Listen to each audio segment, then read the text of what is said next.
Olá pessoal, sejam bem-vindos aqui a mais uma aula do nosso módulo de conceitos básicos.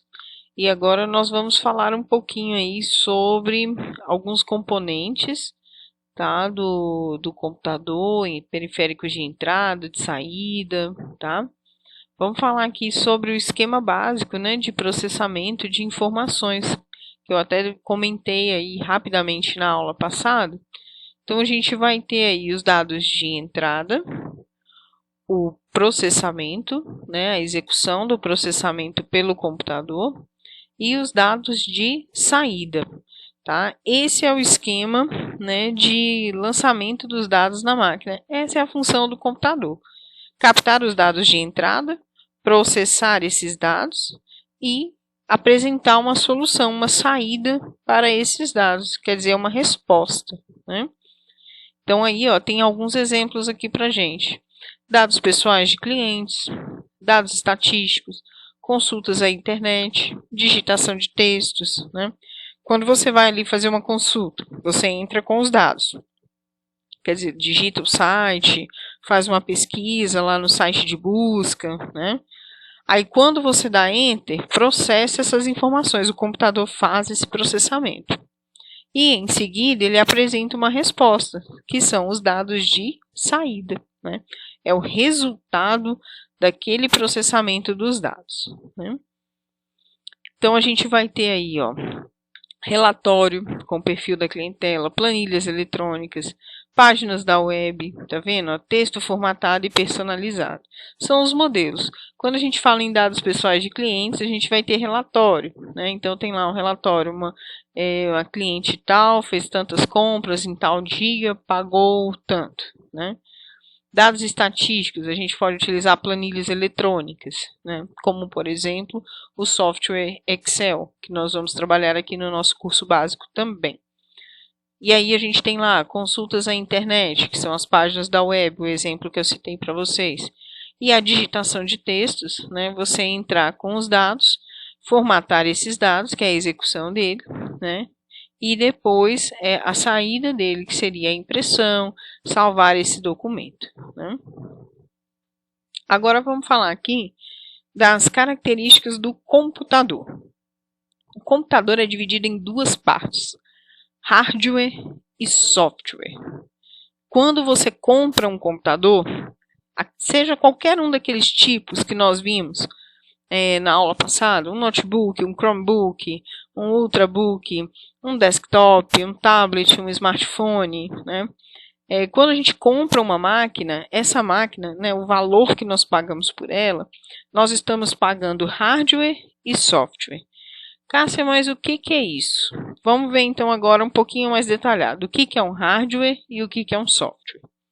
Hardware, nós entendemos como sendo a parte física do computador, ou seja, as peças, né, todo o componente físico do computador, tudo que nós podemos pegar, tudo que nós podemos ter em mãos.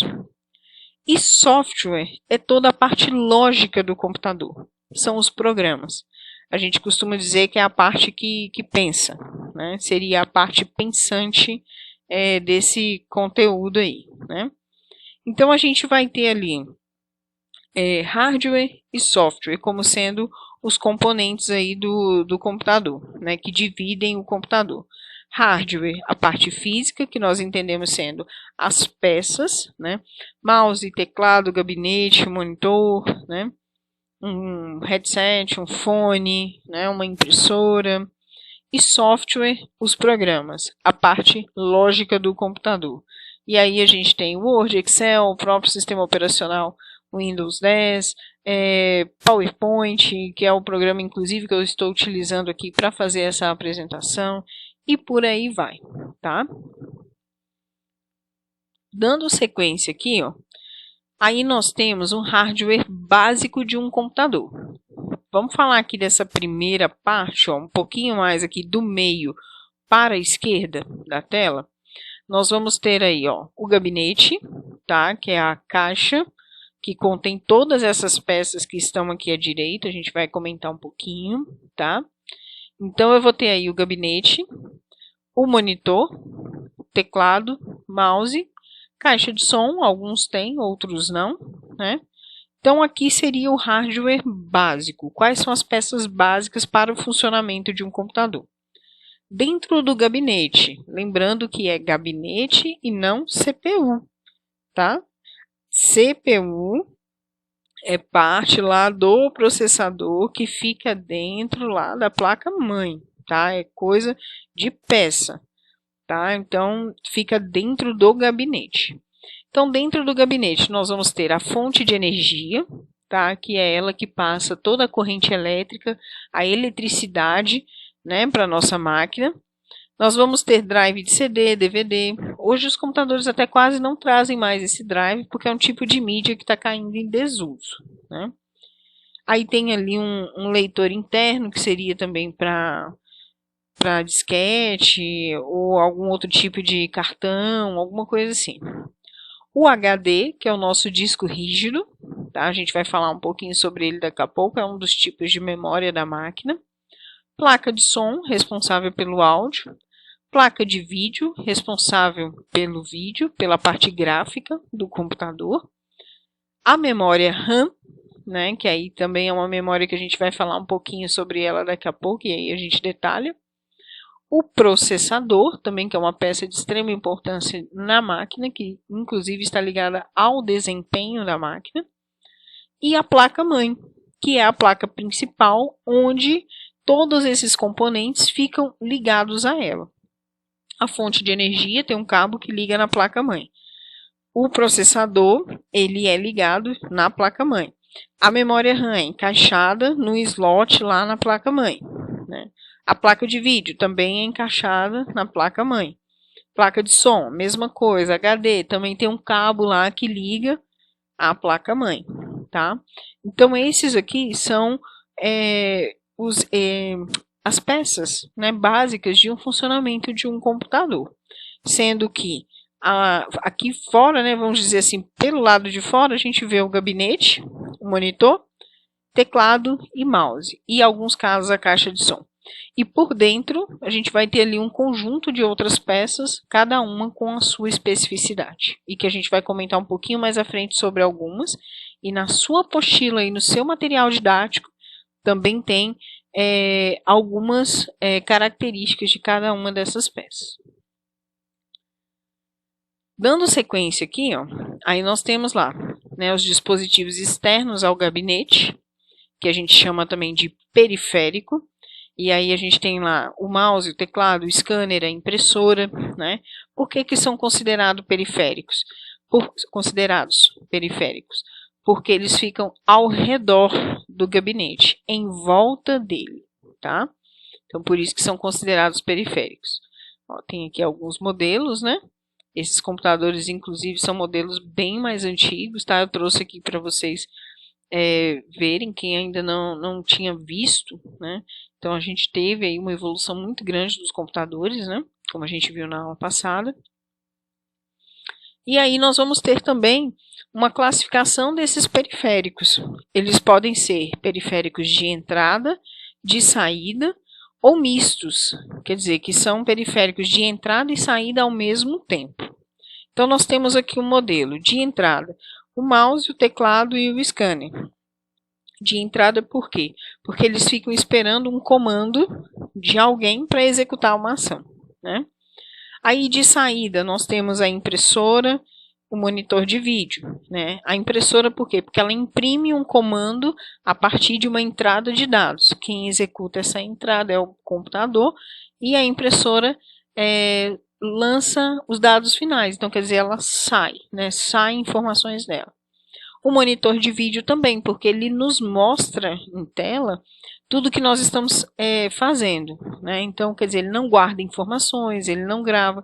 Alguns casos, a gente pode considerar entrada e saída, como, por exemplo, as telas de toque, né? Porque ao mesmo tempo que eu toco, eu estou entrando com dados. E quando ele me mostra a informação, ele está saindo os dados. Então, as telas de toque podem ser consideradas periféricos de entrada e saída. E aí também entrada e saída nós temos aqui o pendrive, né? pendrive também é considerado um periférico de entrada e saída, porque tanto eu posso gravar dados nele, como exibir também dados a partir dele, né? Vamos passar aqui. Ó, aqui eu tenho um desenho com esses modelos, alguns eu já comentei aqui com vocês. Olha lá no meio, né, a interseção. Quer dizer, os dispositivos que tanto são de entrada quanto de saída, a gente tem lá o disquete, o CD, o pendrive, as telas de toque, câmeras, né, e ali tem roteadores também, porque os roteadores tanto recebem informações quanto lançam informações, então saem informações dele também, tá? Então nós temos aí algumas opções que a gente já tinha comentado aqui mesmo, só para ilustrar para vocês.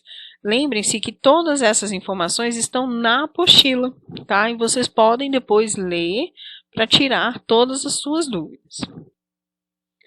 Dando sequência aqui nas características do computador, nós vamos falar um pouquinho agora sobre a memória. Assim como o cérebro humano, o computador também possui memórias, né, onde são armazenadas as informações que ele manipula. Algumas informações ele guarda temporariamente e outras ele guarda permanentemente, tá? Então a gente tem ali, quando a gente se fala, né, dessas memórias, é importante a gente entender aqui que essa memória ela é medida em byte, né? E que cada byte corresponde a um caractere. Então, quer dizer, quando a gente digita um texto, por exemplo, cada caractere que se digita lá, ele está ocupando um espaço de 1 byte, né, na memória daquele computador. Por isso que arquivos de vídeo, de áudio em geral, são arquivos um pouco maiores do que o normal, porque eles ocupam muitos espaços de bytes, tá? Vamos entender isso melhor aqui? Ó, como que funciona? Tendo em vista que a unidade byte é consideravelmente pequena quando indicamos valores mais extensos, utilizamos múltiplos do byte. Aí são aqueles valores que a gente fala em kbyte, megabyte e gigabyte, tá? Então, quando a gente fala em byte, byte é um arquivo muito pequeno, é um arquivo de 8 bytes, né? Um arquivo de 8 bytes ele é pequenininho, tá? A gente pode imaginar ele aí como se fosse milímetros, por exemplo, comparando ao nosso sistema métrico, né, que a gente utiliza para medidas de metro, centímetro, né?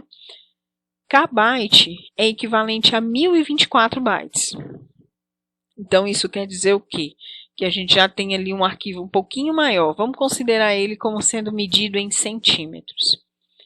Megabyte seria o equivalente a 1024 kbytes, né? Então, quer dizer, vai só aumentando aí a expansão.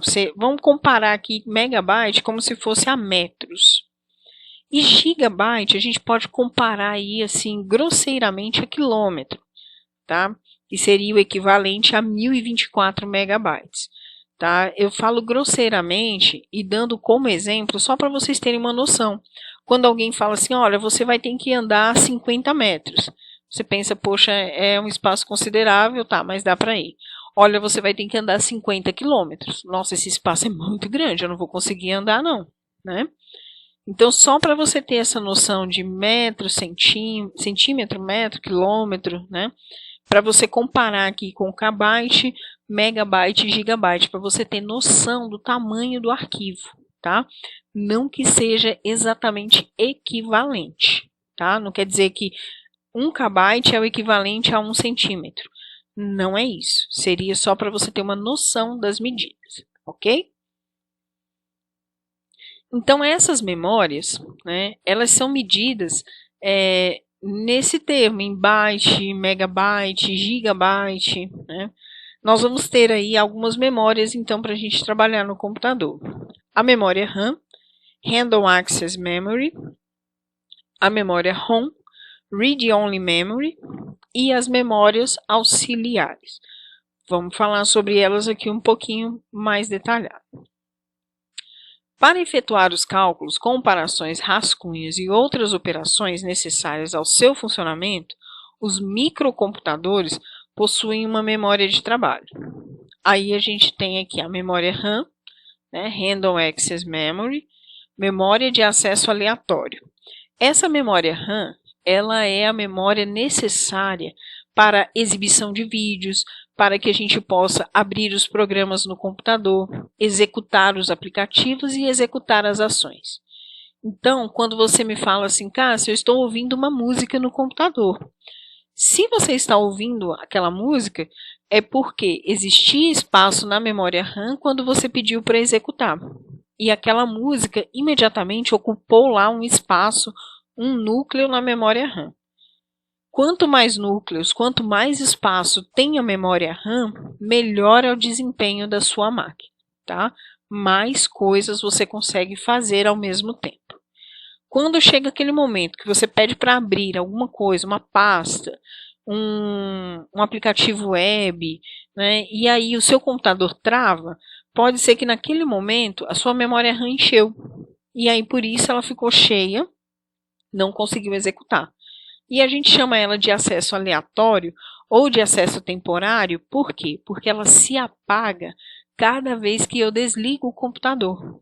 É muito comum a gente ver a seguinte situação: travou o computador. O que a gente faz? Desliga o computador e liga ele novamente para que ele volte a funcionar normalmente.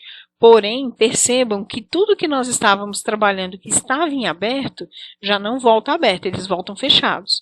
Eu tenho que abri-los novamente, né? Por quê? Porque eles estavam abertos na memória RAM e quando desligou o computador, todos eles foram fechados, porque a memória RAM se apagou, né?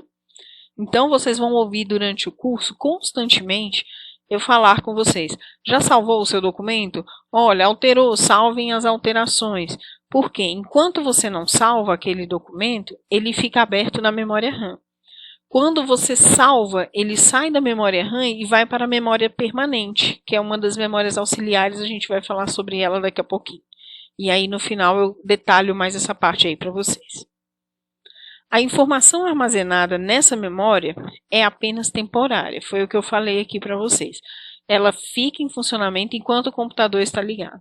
Desligou o computador, a memória se apaga. Ligou o computador e começou a abrir outras aplicações, essa memória volta a se encher, né? A memória ROM, Read Only Memory, né, apenas para execução de memória, seria o quê? Permite apenas a leitura das informações nela contidas. Ela contém as informações do fabricante. Esse tipo de memória é a memória responsável, inclusive, pela execução da BIOS. A BIOS é um tipo de programinha que vem instalado pelo fabricante no computador com as configurações da máquina, como data, hora, qual porta vai funcionar no meu computador, a porta USB 1, 2, 3, onde que eu quero que leia o sistema operacional, no HD1, no HD2, numa entrada USB, né? Então é ali na BIOS que tem as configurações iniciais para leitura do sistema operacional, tá? Então essa memória ROM, ela não se apaga, é uma memória permanente e que ela fica ali para inicialização do computador. Toda vez que a gente desliga, essa informação fica lá, ela não se perde, e quando a gente liga, ela faz os testes na máquina para poder inicializar o sistema perfeitamente. Aí nós temos aqui as memórias auxiliares, ou também memórias secundárias. Aí nós vamos ter o HD, o CD, o DVD, pendrive, cartão de memória, né? Porque são as memórias que nós vamos utilizar para guardar as informações de forma permanente. O HD, né, que é o disco rígido da nossa máquina, né, o HD é responsável por guardar as informações de forma permanente. Este vídeo, por exemplo, que você está assistindo, quando você desligar o computador, ele não vai se apagar. Quando você chegar na próxima aula e abrir, se você falar, eu quero ver aquele vídeo de novo, ele continua lá na mesma pasta, está lá guardadinho, até que alguém exclua, né? Até sem exclusão dele, ele continua lá. Por quê? Porque ele estava gravado na memória permanente. É aqui que entra aquela questão que eu estava comentando lá anterior. Quando eu abri o Word e comecei a digitar um texto, ele vai salvando na memória RAM. Se eu quiser guardar este arquivo para poder utilizar depois, eu tenho que tirar ele da memória RAM e guardar ele numa memória permanente. Um HD, um pendrive, né, para que eu possa estar utilizando ele depois em outros momentos. Se eu não salvo, eu perco essas informações e depois eu vou ter que ficar montando tudo de novo. Por isso que durante o curso, vocês vão estar sempre ouvindo, né, eu falar com vocês de salvar os documentos, tá? A maioria dos HDs, eles possuem um acesso lento, né, porque eles utilizam um processo mecânico, né, para gravação. Porém, hoje a gente já tem aí os SSDs, tá, que são dispositivos de armazenamento, né, memórias permanentes, com um tipo de processo de gravação eletrônico, elétrico. E aí esse salvamento é mais rápido, consequentemente a leitura dos dados também é muito mais rápida. Por isso que a maioria das pessoas preferem utilizar um SSD, por exemplo, para instalar um sistema operacional, porque aí quando ele liga o computador liga rapidamente e funciona rapidamente, tá?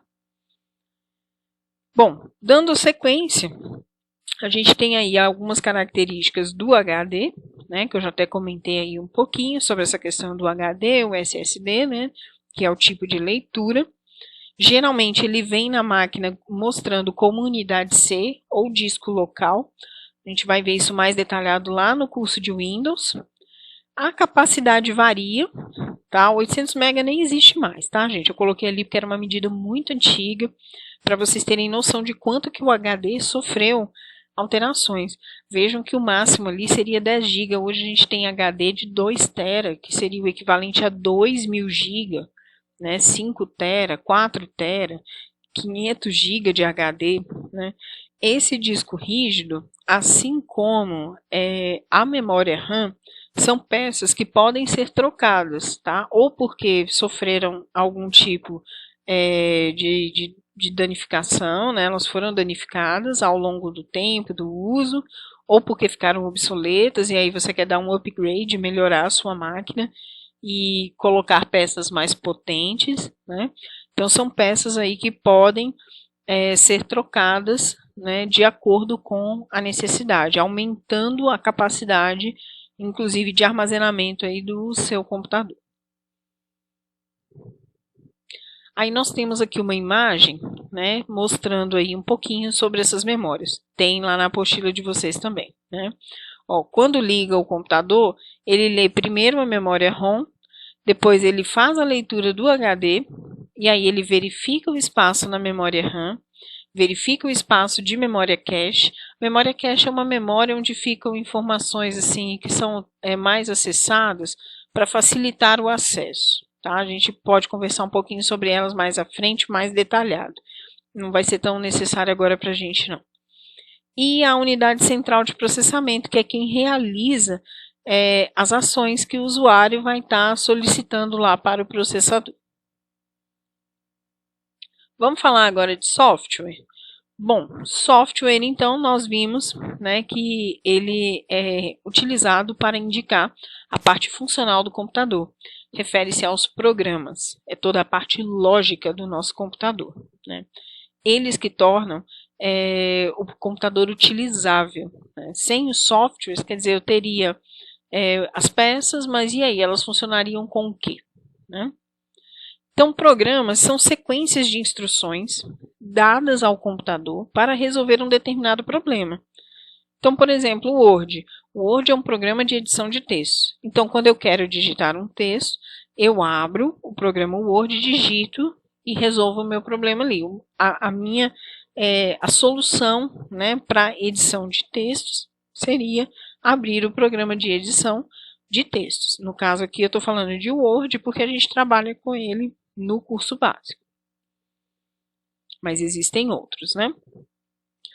Os softwares podem ser divididos também em tipos. Aí a gente tem sistema operacional, de linguagem de programação e softwares aplicativos, tá? Além disso, só falando aqui rapidamente, a gente tem também algumas características do software, em sendo software livre e software proprietário.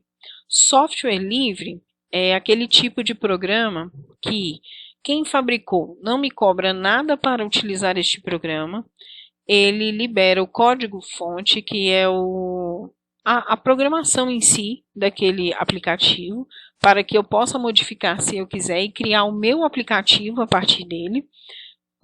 A pessoa que criou não cobra nada por isso e também não considera pirataria se eu distribuir cópias desse aplicativo, quer dizer, ele é totalmente gratuito, né? Já o software pago é um tipo de software que, para o proprietário, né, aliás, o software proprietário é o software que eu preciso pagar para utilizar no meu computador. É aquele tipo de programa que ele tem uma licença de uso, o fabricante que criou lá, ele fala, olha, cara, se você quer usar, beleza, mas tem uma licença de uso para isso. E se eu distribuir cópias, ele é considerado, um tipo de ação considerado pirataria, né, porque a pessoa tem que pagar para utilizar. Exemplo de software livre, nós vamos utilizar aqui no curso um aplicativo chamado Mouse Educacional para treinamento de uso do mouse. Outro exemplo de software livre, um aplicativo chamado Calavaro. Calavaro é um aplicativo para treinamento de digitação. Você pode instalar quantas vezes quiser, distribuir cópias e não é considerado pirataria. Exemplo de software proprietário, sistema operacional Windows, que nós vamos trabalhar aqui. Ele é pago, né? Quando você compra o computador, você já está pagando naquele valor o hardware e o software, as peças e o sistema operacional que vai fazer com que ele funcione. Então, agora que vocês já viram aí essa diferença, software livre e software proprietário, vamos falar aqui um pouquinho desses tipos de software aqui. O sistema operacional é o programa responsável pelo funcionamento do computador. Sem o sistema operacional, o computador não liga. Falando em celular, a mesma coisa. Lá no celular a gente tem sistema operacional Android na maioria dos casos, iOS para iPhone, né? Então, sem esse programinha de funcionamento básico, né, o computador não liga, ele simplesmente não funciona. A gente fala que ele é a cara do computador. Gerencia todos os recursos da máquina, né? Tudo que passa pelo computador, uma instalação e tal, passa pelo sistema operacional. E ele permite que o usuário diga o que quer e ele fala para o hardware solicitando esse pedido do usuário. É aquele momento de entrada, processamento e saída dos dados. Eu solicito para a máquina uma ação. O sistema operacional recebe essa informação, manda lá para o processador, para a memória RAM, processa essa informação, pega a resposta deles, processa e me dá a saída dos dados, que é a resposta, né? E aí nós temos exemplos, ó. O MS-DOS, que é a base dos sistemas operacionais ainda do Windows, né? O MS-DOS foi o primeiro sistema operacional da empresa Microsoft, inclusive ele foi vendido antes mesmo de estar concluído. Essa história é narrada lá no filme Piratas do Vale do Silício. Quem não assistiu, assiste, que é muito interessante essa história. Tá? O sistema foi vendido sem ter ainda sido concluído. Haviam as máquinas, o hardware, a IBM fabricou as peças, mas não sabia como colocar para funcionar. A Microsoft teve a ideia, vendeu essa ideia numa reunião, porém o sistema ainda não existia. E eles criaram esse sistema operacional em coisa assim de alguns dias para poder entregar, que foi quando surgiram os computadores de uso pessoal no mercado a partir dos anos 80. Outro exemplo aí, o Windows 10, que é o que nós vamos trabalhar aqui no curso, Macintosh da Apple, Linux, Android, tá? Os computadores, qualquer que seja o seu tamanho, não funcionam sem um sistema operacional. Então é aquele detalhe, eu preciso de um sistema operacional para o funcionamento da minha máquina. Os softwares de linguagens de programação são os que permitem programadores desenvolverem aplicativos, né, criarem programas. Então a gente tem lá Java, C++, C Sharp, Basic, Fortran, Pascal, né, Visual Basic. Tem uma série de programas, onde a gente tem Python, né, e várias outras linguagens de programação. Então, esses aplicativos, né, os softwares de programação, né, eles nos auxiliam, né, nós que somos programadores, a criar outros programas para resolver problemas de usuários. E aí nós temos os softwares aplicativos, né, que são os programas de interesse comum à maioria dos usuários. Aí a gente vai ter o Word para textos, Excel para planilhas, CorelDRAW para gráficos, Photoshop para imagens, né, PowerPoint aqui, que é o que eu estou utilizando para trazer essa apresentação para vocês, né, e diversos outros aplicativos. Dentro da classificação de softwares aplicativos, eles têm outras classificações também. Software aplicativo executivo, software aplicativo de escritório, software aplicativo de administrativo, tá? Vocês podem até pesquisar sobre isso aí depois, né, sobre essas nomenclaturas. Mas o mais importante aqui nesse primeiro momento é vocês identificarem que os softwares são os programas e que eles executam ações para os usuários na máquina, no hardware. E aqui, para a gente fechar essa parte, eu tenho aqui falando sobre o vírus, né? O vírus é um programa. Todo programa, aliás, é um vírus, né? Ele executa alguma ação na máquina. Acontece que os vírus, né, eles vão ter aí também as suas classificações. Existem vírus que danificam a máquina, né, que trazem problemas para o computador no desempenho da máquina, destroem arquivos, né, conteúdo de arquivos e tal. E a maioria dos vírus, que são os programas esses que a gente cria aí de aplicativos e tal, eles executam funções que vão beneficiar os usuários, tá? Então aqui eu não vou falar muito agora sobre antivírus, essa parte não, era só para vocês entenderem que todo vírus, todo programa é um vírus, né? E todo vírus ele vai executar alguma coisa na máquina. Aqui nós temos alguns exemplos dos softwares, né, que nós vimos ali, ó. Windows, Linux, Mac, né, que é o Macintosh, são os softwares de sistema operacional, né, ou SO, tá, que a gente fala também. Softwares aplicativos e softwares de linguagem, igual eu falei ali para vocês, Java, Oracle, Python, né, são linguagens de programação. Gente, eu espero que vocês tenham gostado aí dessa aula, tá? Se ficou alguma dúvida, já sabe, anota aí sua dúvida, me manda, me chama aí no suporte, né, que eu estou prontamente disponível para tirar todas essas dúvidas. A partir de agora, quando vocês forem então comprar, né, um computador, observem as peças, quanto que tem de HD nessa máquina, quanto que tem de memória RAM, qual que é o processador dessa máquina, né, para que vocês possam comprar, né, um computador dentro do perfil de vocês, ok? Se ficou então alguma dúvida, me chama aí. Se precisar, assiste a aula e também novamente se ficou faltando algum detalhe, ok?